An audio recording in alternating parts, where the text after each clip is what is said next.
Hey guys, konnichiwa. This is Call Chris here in Japan. So today I'm gonna talk a bit about bread in Japan, because that's not a topic mentioned quite often in YouTube videos or channels.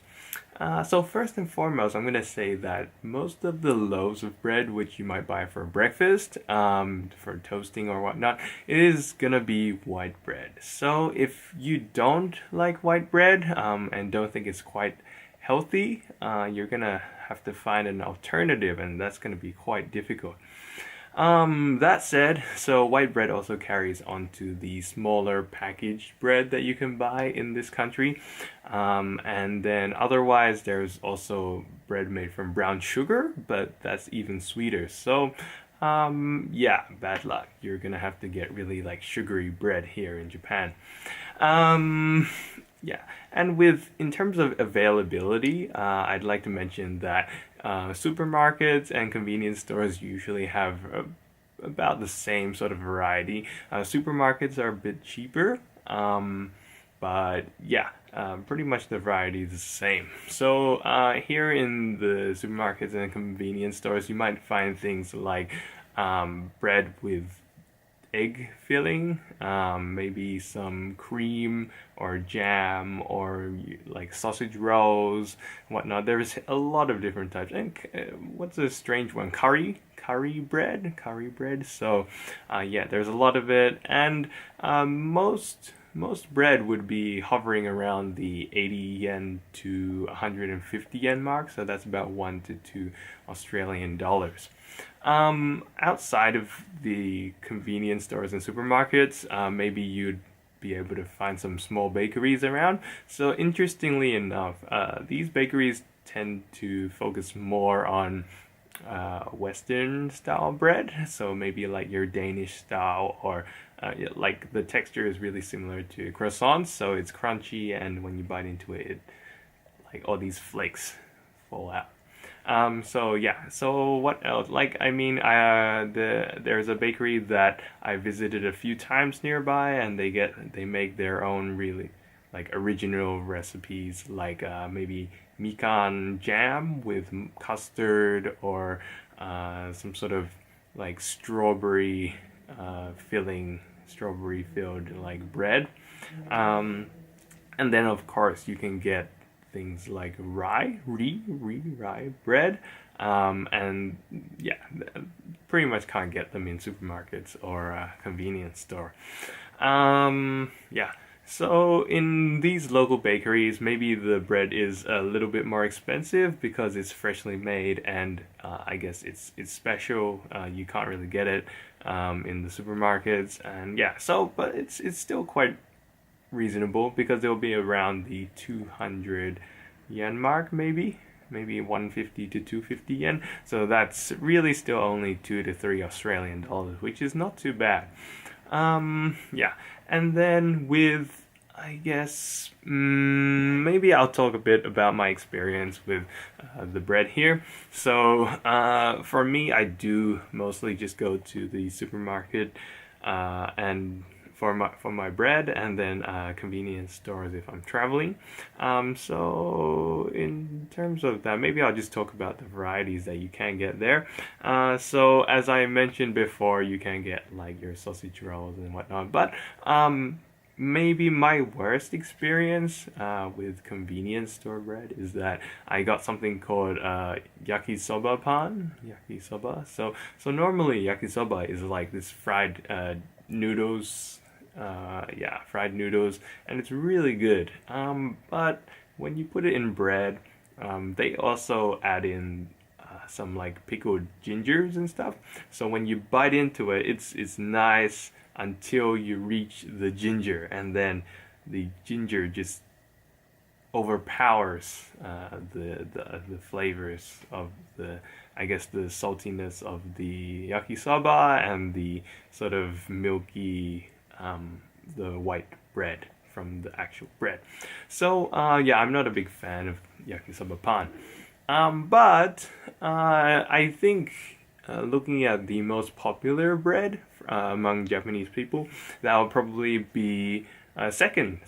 One of the popular ones is the like a long stick of chocolate bread. So it's just white, a long stick of white bread with like bits of chocolate spread out among it.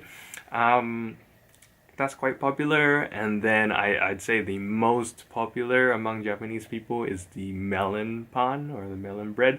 And maybe many foreigners also know of it. It's like this round turtle shell looking bread, and it's sweet. The top is like this hardened sugary layer, and yeah, it's quite good. But and for me, I guess the problem was that I come from Sydney, and then there's a lot of Asian bakeries there, and they have something called pineapple buns, in Chinese bod or bao, and those are like the better versions of melon pan. So I'm not really a big fan of melon pan. It's okay, but I would rather have a pineapple bun when I get back to Sydney.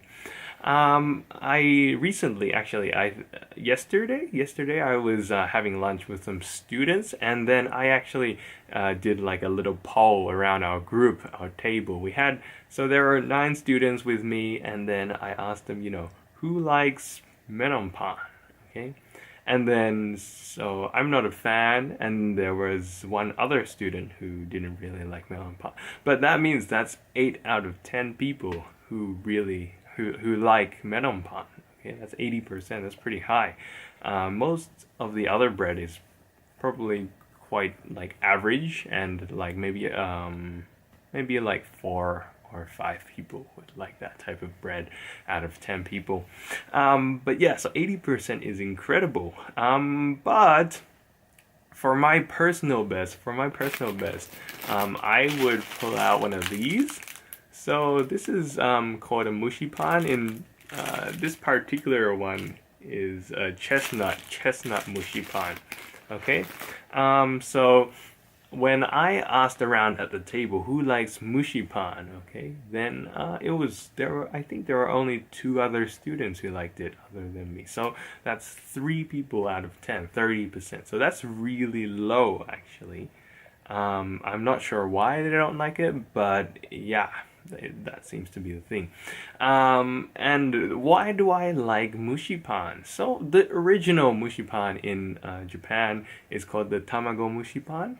And it's basically a Malay cake, if you've ever tried a Malay cake, which is like a steamed bread bun, and it's very sweet and soft on the inside. So far I've seen things like matcha mushi pan. Recently Lawson started a new type which is called satsumaimo mushi pan, sweet potato mushi pan. And yeah, so yesterday I found this chestnut mushi pan at my supermarket. Yeah, so I love Malay cake, and yeah, maybe it just carried on to here, and I love mushi pan too. Okay, so that's my personal favorite, and maybe you wouldn't classify it as bread because it's one of those like steamed sweet bread buns, so maybe it's closer to a cake or something, Malay cake. But yeah, so that's all today on bread, and hopefully you can try out some of these breads that I mentioned tonight. So remember the chocolate like stick of bread, the melon pan, and the mushi pan. Okay. Yeah, and also just on that, maybe in terms of what I want to try for bread, I heard from a friend that in Tokyo there's a bakery somewhere where you can do like it's all you can eat for their bread in the morning for breakfast. I think about 1 or 2 hours. Yeah, and I heard it's really cheap, like maybe $10 or so, maybe, yeah, about sen. Yeah, and that's all for bread today. Maybe if you have any preferences for bread in Japan, then maybe leave it down in the comments, and I'd like to try it out or comment on it too. Thank you. See you.